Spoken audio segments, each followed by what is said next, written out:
Good afternoon and welcome to the Sioux Falls City Council informational meeting. Today's date is Tuesday, June 24th. I welcome everybody here in attendance at Carnegie and anybody that might be watching on CityLink or on our internet. We have a few items on our agenda today, and right immediately following our informational meeting at 5 o'clock, we will have our joint meeting with the Minnehaha County Commission, so this meeting will have to adjourn by 4:50. First order of business is City Council open discussion. Councilors, Councilor Erickson. Thank you, Mr. Chair. I would like to, I know Darren Smith is here as well as a few others, and there's been a lot of conversations. I know a recent press conference was done yesterday, but I know there's a lot of misinformation and some confusion about the event center and the ticket sales that just happened. And so if you would allow me a little leniency just to maybe address a few questions that I had with that. Darren, are you ready? Mr. Smith? Yes, and can I just a couple minutes, or 1 minute or less real quick? Just real quick, what I wanted to say is that I did want to make clear that Tracy Turbach is our official liaison for the administration to those facilities in SMG and so forth. So I certainly want to make sure you know Tracy's here and he could maybe address some of those as well. I think we're going to rely heavily on Terry Torkelson with SMG also as the facility manager to answer a lot of these. But I'd be happy at any time if it's appropriate, more appropriate for me than them with some of them, because certainly, you know, we were involved with Legends and doing a lot of the sales, and like you, I've heard, you know, from people, I've seen things in the media about, you know, assumptions about who's buying tickets and those types of things, and I think I speak for all of us in saying we're very happy to be able to be here and answer any questions, because, you know, I think about 99% of what I've seen or heard just isn't accurate. So we're happy to have the opportunity. So you fire away, and then the best person will come up and do it. Thank you, and thank you for being here. Just with some of the conversations, I know social media blew up with people griping about the fact they didn't get tickets, and I understand their frustration. Just maybe if somebody wants to just give a quick oversight. I know there was misinformation saying that when the sponsors got all the tickets and it only left about 500 for the regular folk that supply and pay taxes to make this facility. So maybe just giving an oversight of, you know, how many seats are sold for this particular concert, what was actually left for the general public. I know there was a lot of concern about the pre-sale. You know, here I have to pay $20 to do this, and then I didn't even get guaranteed tickets. I don't think that's SMG or the city. And I know the event promoters have a lot of stipulations of what you guys can and can't do anyways. They set ticket prices. It's not the city or you. So fire away. What I'll start with is, in the case of this Terry, show, live. Just introduce yourself. Oh, sorry. Terry Torkelson, General Manager, Denny Sanford Premier Center. Thank you. Live Nation is renting the building.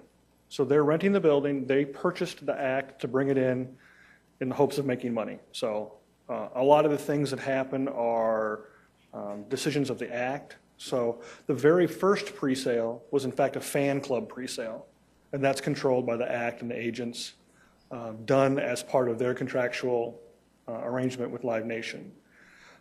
We then did have a pre-sale that involved, we have an email newsletter that goes out, and those people receive the password, and there's 36,000 of them.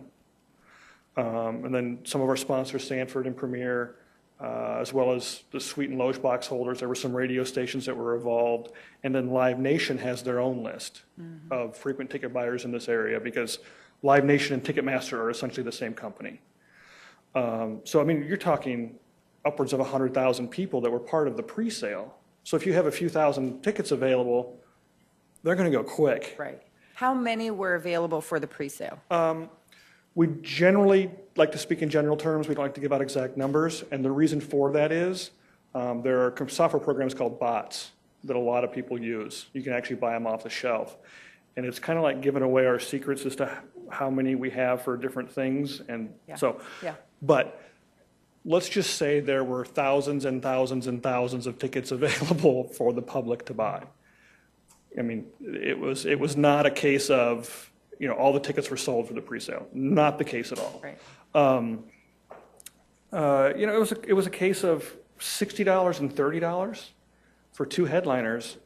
That's pretty amazing. Yeah. So it's two A-list acts in a brand new building, and we are now getting the attention of the ticket scalpers and the brokers. I'm not going to deny that they weren't involved in this process, because they are, which, granted, it's not a great thing, but it also shows that we're getting top-level talent. The same problem happens in the large markets too. Actually, more so, because there's more people buying tickets for that high dollar amount. So one small question then about the, I know the people were upset about, I won't name any particular companies. I went on Craigslist and found, and eBay, and found a handful of scalpers and ticket resellers. One, I'd never heard of this company, and they had probably 200 some tickets available, selling for double the price, et cetera. I understand that the city passed a scalping ordinance last year, I believe it was. Is there anything else that can be protecting the citizens to allow them to have those access, as opposed to paying double and triple the ticket sale prices? It's tough. It's really tough, because the computer software bots that are out there, they're not just for tickets, which it's most frequently what it's heard of, but for like some of the bigger role-playing games that you can play online. People write software bots to mine for gold. So 24 hours a day, their character is mining for gold.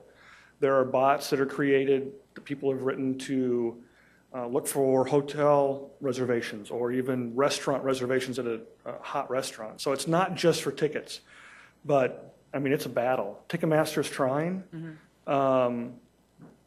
but there's always going to be, that technology is always going to keep advancing. In the case of groups that buy a large number of tickets, if they see an IP address, an internet IP address is buying a bunch of tickets, they will lock them down. And that has happened here in Sioux Falls, and we've had to get those people off that list. So it works. It's just, what I can say is I haven't had a full chance to go through all of it. Of the top 50 zip codes that purchase tickets online using a credit card, 54% of them were in the top 50. Of that, 4% are what I would call questionable. Tickets were purchased from Colorado, Illinois, Kentucky, but who's to say it wasn't a corporate credit card? Right. So it's tough. There were 600 plus credit card zip codes that were used, but the bottom few hundred got 1 or 2 tickets for each zip code. So it probably was a bot, it probably was a broker, but they weren't picking up tons. So. Done, Councilor? I'm done. Thank Councilor you. Thank you for your Staggers? time. I think one of the ways that this could be dealt with is by selling a lot of tickets right at the event center itself, so people come out to the event center and buy it. Correct. I would say that's not as convenient as it used to be. So having everything go on sale at the same time gives an equal chance. Yes, that is the case. It can be done. There's also what's called paperless tickets, where we're doing it for the Eric Church show for the VIP area, the higher dollar ticket price, the higher priced tickets. People have to bring their credit card that they purchased the tickets with and their ID to the door, and their entire group that they bought tickets with. And they come to the ticket taker and they swipe their credit card, show their ID, and the ticket taker has a machine that prints out their tickets, and you hand them to them and they walk in. But to do a whole show like that is tough. No. You buy them for friends and they show up with them, the receipt, and they can't get in because they don't have your credit card. It creates problems. So there are ways around it, and there are ways we're trying to combat it. But, if we do sell, however many at the box office, then you're going to have 5,000 people show up for maybe 1,500 tickets at the box office, and you're going to have the same problem. You're going to have people who stood in line all night, because we had that happen. We have people who stood in line all night and didn't get tickets at the box office. So then they're going to be upset that they wasted all their time. There's not really a good answer. I think the best answer is just to provide as much information for people as possible. Correct. So if we have 1,500 at the box office or 2,000 or 3,000, whatever the case might be, let people know, what they can expect. Yeah. The people who did line up, we did inform them that, it's you against the world standing in line. And there were people who were literally standing there with their computer in line, checking online to see if they could get tickets before they got to the box office, because we had the internet open and free for use. So we're going to try as many things as we can. We're going to work with our partners to try as many ways to get the tickets into the hands of the right people. But technology is a never-ending battle. Councilor Jameson? Terry, thanks for being here. Sure. I've been on the council for a while, and I know others have. We've talked about the event center from one side to the other, up and down, inside and out, debt service, total cost, square footage, seating, colors of seats, all that stuff. But we really never got to this discussion very often. In all the years that we've been doing it, all the years, going back to the other task force. So I think Kermit said it best, that providing more information, updates like this, after an event occurs and these sellouts occur, I think just continuing this education process will help the public understand the process better. And even us, who could recite a whole lot of other stats about the building, but don't really understand this whole ticket sales process very well. So I think that's good. Second, if I could, who was the genius that booked Jason Aldean a year ago, or who saw that? How did that happen? Well, it was a combination of, at that time, myself and Jason Wright, president of Live Nation Chicago. So he's the one who brought it to us. Well, I think that was just a genius move. If somebody hasn't told you that, publicly I want to say being able to figure out that high-demand individual who now would not even play our facility, as I understand it, but is here because he entered into an agreement with you guys some time ago, before he was super famous. I think that's just a great benefit to us, so keep up the good work. Thanks. Councilor Rolfing? Terry, Councilor James, genius is not quite the word I would use with Terry. I like him a lot, but I don't think genius would be the word. Lucky, maybe. Good, yes. Genius, But anyway, I just want to say how blessed we are to have this problem instead of one that says we can't sell tickets. We could do 2 shows here or 3 shows probably if we could get him to stay for a day or 2. Yep. And sell those out too. And this was one of the big concerns we had. What's the draw going to be in Sioux Falls for this new event center? Is it going to be able to hold its worth and hold its weight and that kind of thing? It's as Councilor Jameson said, we've looked at this inside, outside, up and down in every way you can. And the things that we had projected to be true are in fact turning out that way. And so thank you for the work you do, and just keep it up. Thank you. Councilor Erpenbach? My comments are basically the same thing. What a terrible problem to have. We don't have enough tickets to sell. Oh my gosh. Yeah. We were told this building's going to operate in the black. We're running it as a business to make money for the city of Sioux Falls. You're doing it. Yeah. Thank you. Well, and something else that people need to think about, we did look at the top 10 zip codes, and they're all here. So people did get tickets. It's just there's 165,000 people just in the community. And when we look at a map, I mean, there were people from Pennington County, from Cedar Rapids, Iowa, from, Pipestone. So, I mean, it was you against a really big area. And, yeah, it's a great problem to have. Then my other comment would be a warning to you. You got to keep it up. Good luck. Yes, we are working on that. But the good thing is this did get the attention of groups. Obviously, the country shows have been successful, but with the way Share sold, it got the attention of people from not just that demographic, but other demographics, agents who are like, holy cow, that show sold better on the pre-sale than it did virtually anywhere in the region, which is a huge tell.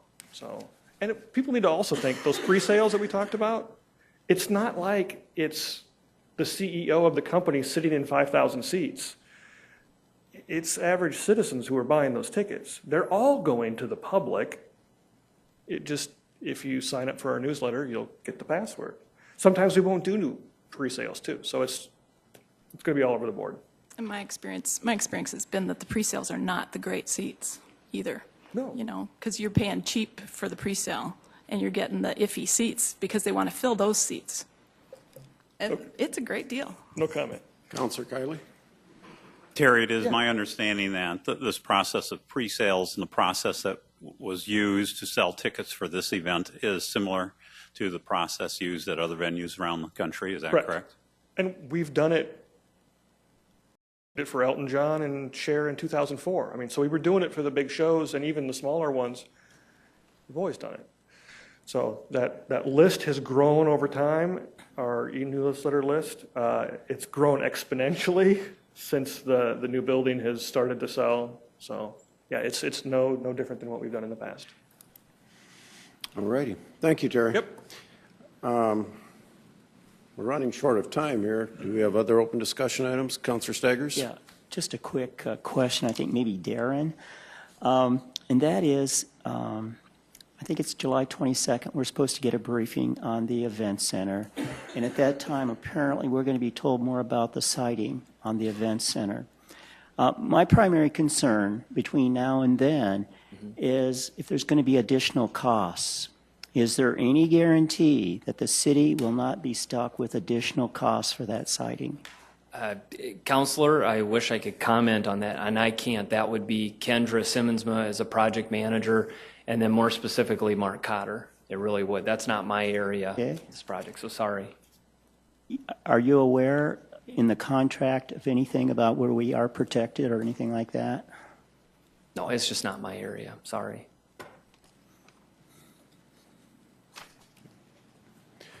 I have a couple of things for our open discussion. Tomorrow we are, as a council, having a working session from 3 o'clock to 6 o'clock, so make sure that is on your calendar. We are going to be discussing our legislative priorities, our citizen survey, our council budget, and more than likely a little bit about garbage. So I'm going to cover everything. And then next Tuesday's informational meeting will be the mayor's CIP presentation for the budget. So plan to be here for next Tuesday's meeting. Big day. With that, we're going to jump into our presentation. Director Turbach, May monthly financial report, please.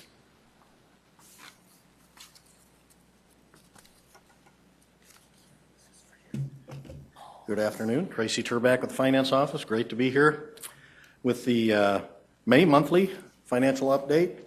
Seems like just yesterday I was here talking about April. Of course, the presentation, those of you that have been here for a while are well familiar with the slides we show and the economic indicators we track, so I'll just go ahead and jump right into that. The unemployment, no secret to anyone here locally that unemployment is quite low, and we can see that the latest figures in April kind of took what has become a pattern of seasonal decline in terms of the unemployment rate. We can see that it dropped from the previous month. It's down to 3.3%. 2 years ago, it was at 3.8%, so even at that rate, it was still quite low. We compare very favorably to the state at 3.7%, and particularly to the national rate at 0.9%. So we're certainly looking very good there in terms of an economic indicator. I did pull the numbers this month and looked at 2 years ago. Since April of 2012, we've added almost 4,500 jobs here in Sioux Falls. So that's a big issue and is certainly a major boost to our local economy. Building construction activity, and we measure that by the value of permits issued, certainly is going strong again this year. We saw an incredibly torrid pace last year. We aren't quite reaching that mark yet, but through May, for the first 5 months of the year, we have over $249 million in construction activity that's been permitted in Sioux Falls. Last year, we were at 307 million. So as I said, we haven't quite hit that mark, but we are running well ahead of 2012. And that year was really a very good year in its own right. But you can see the 2014 figures through May are represented by the blue bar, are well ahead of the 2012 numbers represented by the red bar. We're maybe by the end of the year we'll catch up with last year's figures, but I certainly don't expect us to maintain that level of activity. But again, very, very strong activity in construction permits.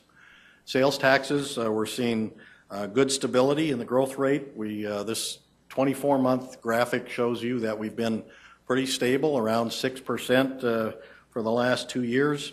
We are down off the 2013 year-end figure, which was really the peak on this graphic at 8%. So it has the growth rate has slowed down some in terms of our sales taxes.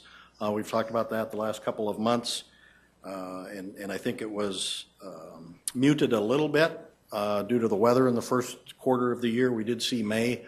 May was the best growth month we've had out of the 5 months so far this year. May this year was about 5.4% over May of last year. So we're seeing that starting to pick up again a little bit, and my expectation would be that the rest of the summer we certainly will see that continue. Entertainment tax, sales tax revenues, again, very, very stable the past couple of years, right around that 6% growth rate. Currently, for the past 12 months, we've been growing at 5.6%. The calendar year 2013, we're at 5.7%, so we're seeing that growth rate continue in a very, very stable fashion, which is certainly a good indicator for our local economy again. Looking at the general fund, revenues and expenses are 42% of the way through the calendar year, through May. Year-to-date revenues in the general fund are just short of $56 million. That represents about 41% of what we've budgeted for revenues for the year. Last year at this point, we're at 50.9 million, so we're up about $5 million in revenue. And last year we were at 39% of budget through May, so we're just running at a slightly better track, 39% versus 41% for this year. On the expense side for the general fund, we've expended about $55.6 million, so just slightly better than break even, I guess, if you want to look at it that way, through the first 5 months of the year. We've expended 39% of our budget through 42% of the year. Last year we were at 41%, so that too is running slightly better than last year. And last month, and quite often it comes up the question about general fund balance, reserves, and how that tracks throughout the year. I know there have been a lot of interest in that, so I did add a slide this month to kind of demonstrate or depict how that fund balance ebbs and flows throughout the year, so you can see that there are times during the year when we do draw down on reserves, and other times when we are replenishing those reserves. So this graphic shows you that over a 24-month period, two full years. Looking back, you can see the from starting on the far left-hand side of the graphic, you can see that our fund balance was at about $45 million. That was back in July of 2012. And over the ensuing several months, we drew that down to about $35 million. Then with the second half property tax payments coming in the fall, replenishes our fund balance or our reserves back up to that, close to that $45 million level. And in fact, we ended 2012 at $45.2 million in general fund balance. And at that time, that equated to over 35.5% of our general fund budget.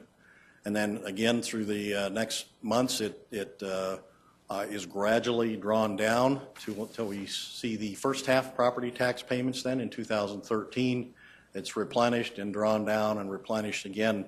You can see by the end of 2013, we were back at $45.8 million, and at that point, that represented 32.3% of our general fund budget. And since that time, of course, through April, we drew that down, and then in May, of course, with the The first half property tax payments this spring came in and brought us back up to that $45 million level. So you can kind of see a definite, looks like a serration or a serrated blade on a saw blade. Goes up, draws down, goes up, draws down, and that's very, very typical and very, very predictable. So I hope that kind of addresses some of the questions and comments that you've provided to me in the past. There is certainly some ups and downs in terms of percentage. Of course, that 25% policy rate would put us right at about $35 million currently. So as of the end of May, we are well above that 25% minimum that we try to target.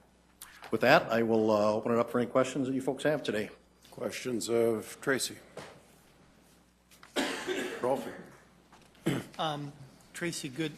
Thank you very much for adding this fund balance chart. As you know, I'm the one who likes to see that. I think it's important that we keep the reserve around and that it's maintained in its right proportion. And this helps along with the more detailed report you've got here. The other thing that I find very positive is the 5.7 calendar year entertainment tax. I think that's a very good indication of how the economy is going compared to other cities who may not have that expendable income that the people in Sioux Falls do to work on. So thank you for the new, and thank you for continuing this. Yeah, you're welcome. Yeah, those entertainment tax revenues aren't growing at the rate that we have seen at times in the past, but still at 5.6% is a very, very solid growth rate. It's steady. And it's manageable. Stability is really important as well. Anything else? Thank you very much, Tracy. Thank you, folks. Great job. We'll now move into our presentation from the Sioux Falls Ice and Rec Center, and it's the transition plan for that building that we have there. And Don Carney, our Director of Parks and Recreation, and accompanied by maybe Dave Fisher. Good afternoon, City Council members. Don Kearney with Parks and Rec. Appreciate the opportunity to provide a report to you today regarding our transition plan for the Sioux Falls Ice and Rec Center, or better known as SFRC, out in the community. To start out with, I would like to give you a little background. Our current management contract with Sioux Falls Management Services expires at the end of this month. The user groups that typically use the Ice and Rec Center start using the Ice and Rec Center in September. The projected opening date of the Shields Iceplex is expected to be no later than October 1. The other thing is that the true demand for indoor ice time in Sioux Falls is unknown. We don't have a crystal ball to know how the demand for ice time is going to play out with the new Iceplex opening. And then the other thing, just a reminder, and especially for those new council members, the city's been very supportive of the new ice complex and proactively donated $1.5 million to support that great project. Some of the pros about this FERC, I believe that it's in a more central location, access to public transportation. People are familiar with the facility already. We will have ice available September 1. The improved hours available ice time for user groups without access and potentially in the past. When user groups are in there, obviously the one facility was heavily booked because of the demand we had for ice time. And with the opening of the Shields Iceplex, the availability of the hours to provide access to maybe groups that never had an opportunity certainly would potentially could be there. And then obviously the investment in the buildings and the equipment have already been paid for. Some of the cons, for those of you who have ever been in the facility, it is an aging facility. It does need some improvement to remain a viable facility long term. It is not a regulation size rink, and like we do today, we subsidize that facility, and going forward would also be a reality that that subsidy would remain. So why keep the SFRC open? Indoor recreation facilities are something we've been working really hard on lately. We've always said that we have really good facilities during the summer months. You know, we've got parks, we've got tennis courts, we've got those facilities when the weather is good, but when the weather isn't good, we have been struggling to try to provide those facilities, and we are gaining a lot of ground in that area. but they are limited in Sioux Falls. It ensures, again, that ice time is available September 1. And the other thing we think about is that as our community continues to grow, we're going to continue to add more and more and more people every year to our community. Right now, we're adding 3,500 to 4,000 people a year, and so that's a factor as well. Participation in ice sports is growing. Curling is seeing growth in numbers. And then the open recreational skating is very popular when we have good ice. The challenge for us, if you've ever skated on our rinks, is that you never know from day to day whether they're going to have good ice or not. And so one of the things we also see is that when our rinks aren't very good, the Ice and Rec Center open skate is very popular. And so that's a factor as well. Some of the other things that allows us to do is to obviously provide a quality of life investment for more citizens in the city of Sioux Falls. It allows us to evaluate the demand for the facility. It allows us to evaluate the short and long-term needs of the facility better, and then also evaluate the operational and financial aspects of operating the facility. And then depending on demand, we'll be able to determine the hours of operation for the facility.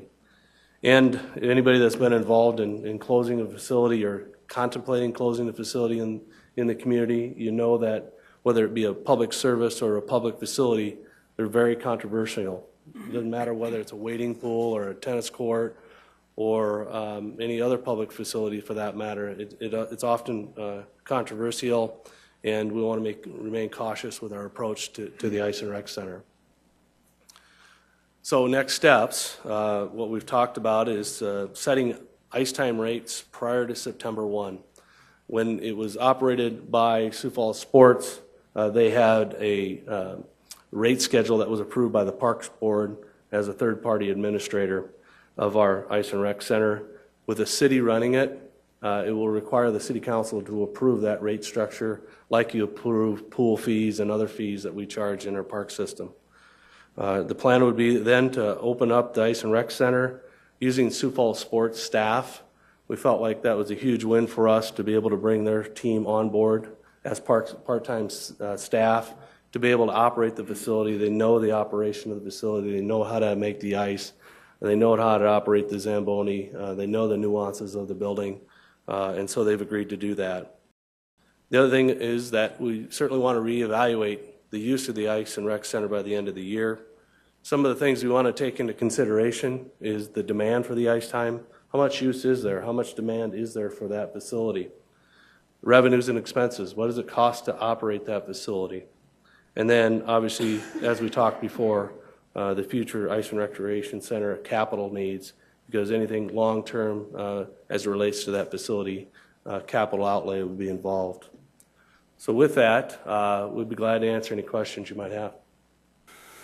Before I take questions, I'm going to go a little bit out of our structure to what we normally do with the informational meeting.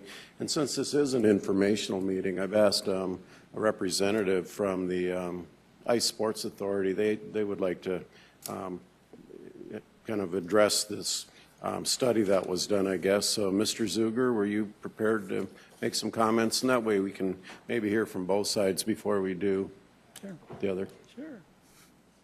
Ice Sports Association. Association. Yeah. Okay. Joe Zuger with the Ice Sports Association.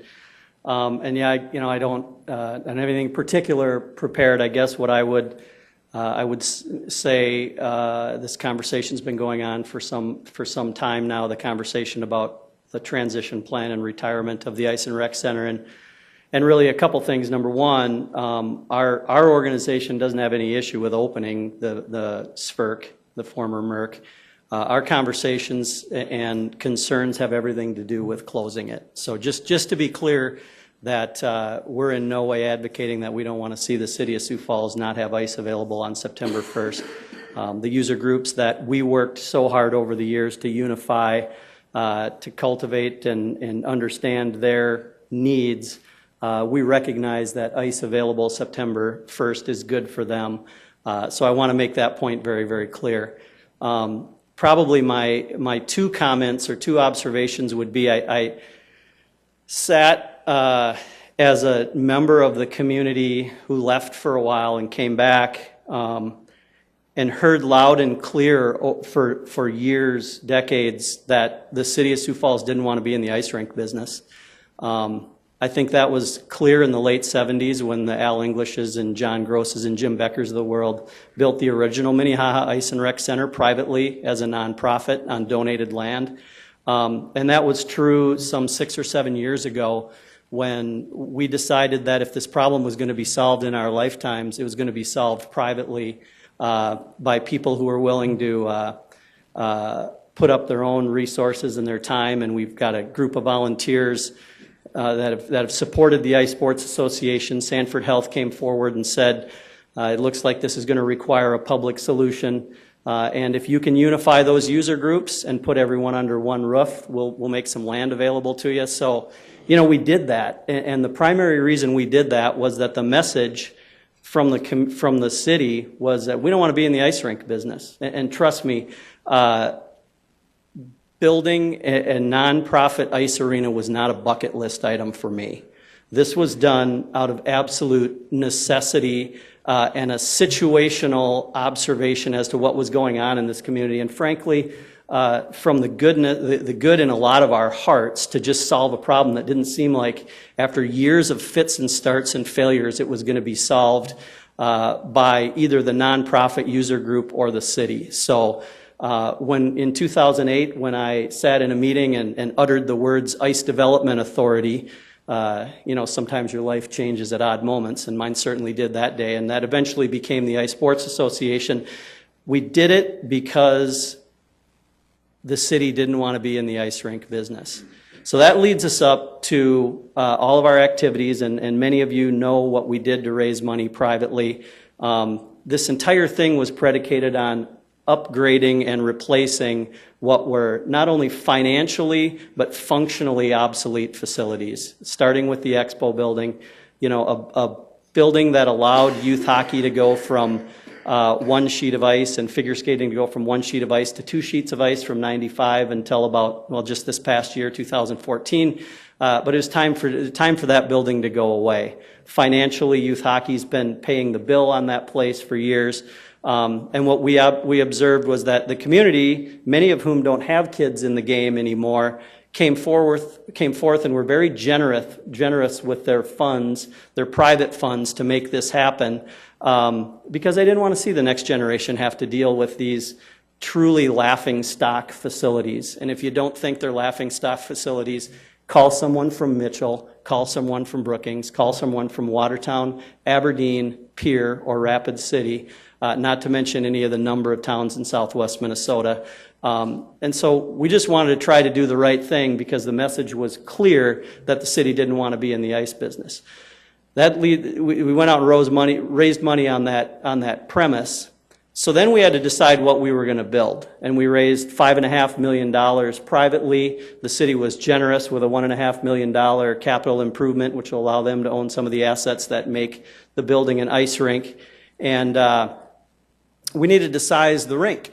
So we had an option to build. We knew we'd build no less than 2 sheets. But frankly, if we wanted this solution to be if the Ice and Rec Center was a 30 or 35-year solution, with all the energy we were putting into doing this and some of the realities of operating an ice rink, we felt it was best for us to stretch and build 3 sheets rather than 2. Number one, because a 3-sheet rink can operate financially more self-sufficiently. And number 2, because it would allow the user groups to grow. If we built 2 sheets, we're in kind of a parallel move. So we sized our whole thing based on a 50-year solution and have enough land available to expand even beyond 3 sheets. I can tell you this, if back in the day someone said, we want to be in the ice rink business and we want to be part of the 3-sheet solution, we would have gladly either helped fundraise towards that and allowed a 2-sheet facility to be built in one side of town and a 1-sheet continue to operate on the other side of town. But it was just never talked about. As recently as the February SFRC board meeting, it seemed to be a foregone conclusion that, yes, this crusade we've been on since 2008 was indeed for replacement ice facilities, And naturally, when the replacement facility opens, the old facilities would be retired. It's counterintuitive to me, and from the beginning, we've said, we aren't looking for any subsidy. We appreciate the capital commitment, the equity that the community, that the City of Sioux Falls put into it. But from the beginning, we don't plan to come look for a subsidy. And we built a business plan around all the demand being galvanized in that 3-sheet facility. If any appreciable amount of that demand gets siphoned off to a highly available alternative across town, all you're looking at is a larger subsidy while you hamstring our ability to run self-sufficiently. So it wasn't the plan. The city wasn't going to be in the ice business, and that's where our primary objections lie. Joe, I'm sure that several of the councilors have questions regarding maybe either from you or from Director Carney. So if you don't mind, we got about 7 minutes, and we have to wrap up this meeting. So I'm going to take questions from the council now. Councilor Staggers? Yeah, if I could ask some questions of Don. Yeah, as just mentioned, when we started this project for this new ice facility, everybody was talking about how terrible that ice rink was out there. And now all of a sudden, we have the phrase being used, we want to go forward. Well, you know, some time ago, nobody wanted that facility anymore. And now, why are we wanting to put money into a facility like this? And who pushed this idea of going forward with it? Well, the key for us is that to making sure that we're serving the ice needs of the community, to make sure that there isn't demand for that additional facility, and if there is, how do we serve that demand? And so that's really the piece that we want to make sure of. And if you remember in our presentation, part of our efforts was to reevaluate the use of the Ice and Rec Center, the demand for the facility, the revenues and expenses, what is it costing us to operate that facility, and then reevaluate it at that point. And so we're really looking at, one, to get it open to make sure there's ice available September 1, but also to make sure that going forward that we've thoroughly vetted whether or not that facility should be open or not. Yeah, because I've talked to some people and they didn't know anything about this forward at all.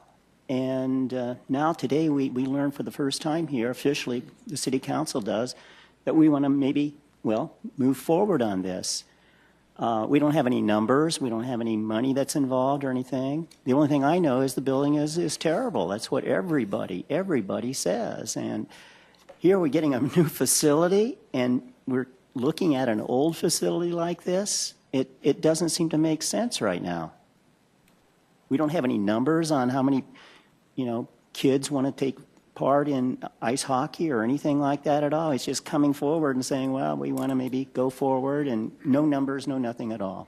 Well, the key thing to remember, though, is that we need to open September 1. Yeah, we can get by September, maybe October, but that's about it. Yeah, and I think after that, that's when we want to evaluate how much use or demand there is on that facility at that point. And then again, at the end of the year, reevaluate whether it should be open or not. And then we'll provide a recommendation on whether or not it should continue to operate at that point. Councilor Jameson? Thank you. I know we're kind of rushed for time, but a couple things. First off, keeping it open in September I think is smart. You got to do that for the transition. I know we're going to be doing the budget here before then. I mean, by the time you decide or figure out whether there's a demand, we will have adopted the budget for 15. So you'll be asking us then for a supplemental, or do you have a strategy of funding it if it should be deemed that you want to keep it open?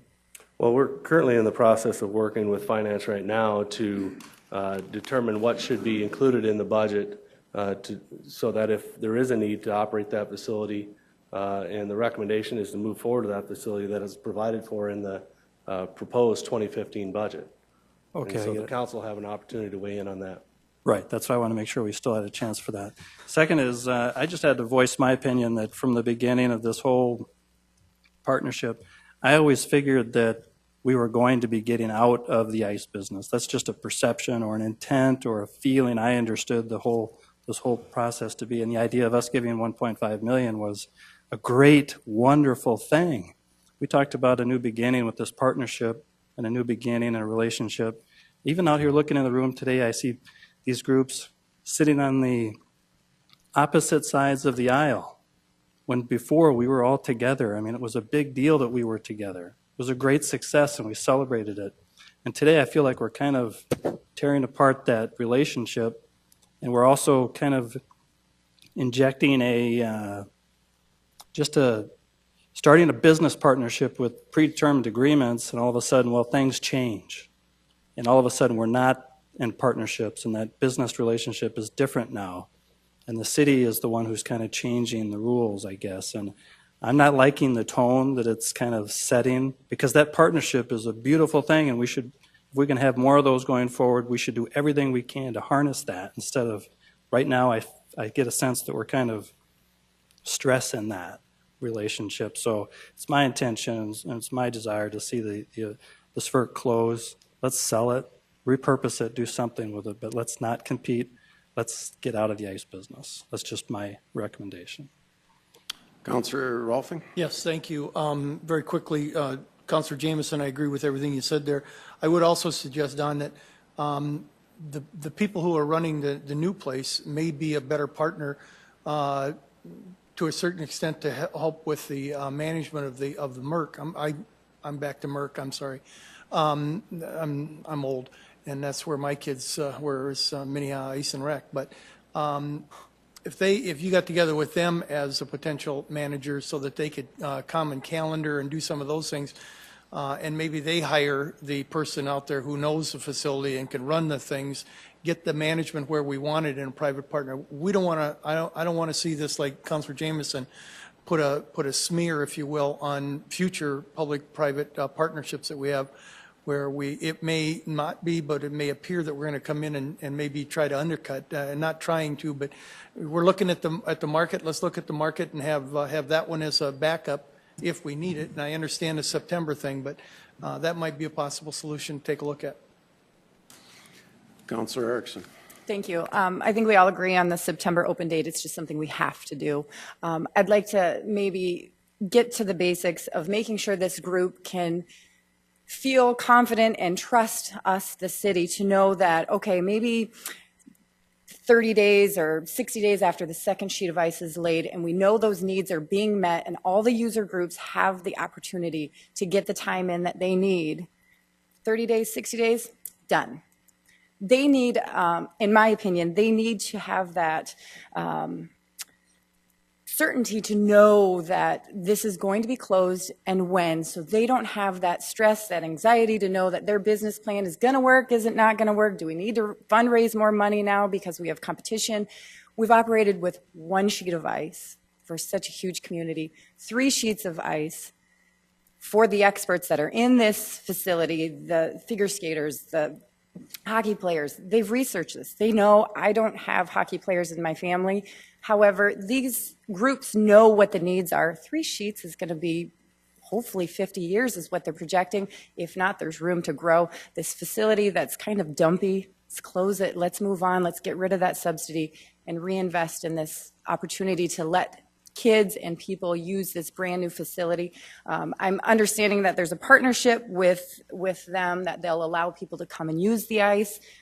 Let's mend the relationship and move on and just get rid of it. I think Director Carney, you probably get a good tone of how the council feels about this situation, and I don't think you're having a lot of support for keeping this open at this time. And I don't know if we want to bring this to a council. I'm sorry? To a committee meeting or to be addressed? So. One, we'll be talking budget. Didn't you indicate that if you set the rates for the old ice, that before September 1, you would have to bring that to us for approval? Yes. So we will have some way to approve or disapprove it at that point, right? I'm going to leave this open then for sometime in July, August. What are we thinking? Mr. Chair, I would suggest we talk about it during budget. You know, we're going to be doing budget hearings and everything anyway. Okay. Let's make it part of that conversation. Okay. Okay. Director Carney, one last comment? Yeah, I just, I think it was Councilmember Staggers at the time when we were talking about the 1.5 million. I think it did ask me about what the future of that facility holds. And obviously at that time, we indicated that we hadn't decided what the future of that facility would be. So I know you did ask that question at that time, Councilmember Staggers. And then also, just to reiterate, part of our analysis and recap towards the end of the year is to do just that, determine what kind of demand there is for that facility. And I just want to reiterate that. Could I just say one more thing on that? Councilor, we're really out of time, so I Okay. have to adjourn our meeting. Otherwise, we will not get started in time for our next meeting. This will be an ongoing discussion. I am certain of that. But at this point, I have to adjourn this meeting. Meeting adjourned.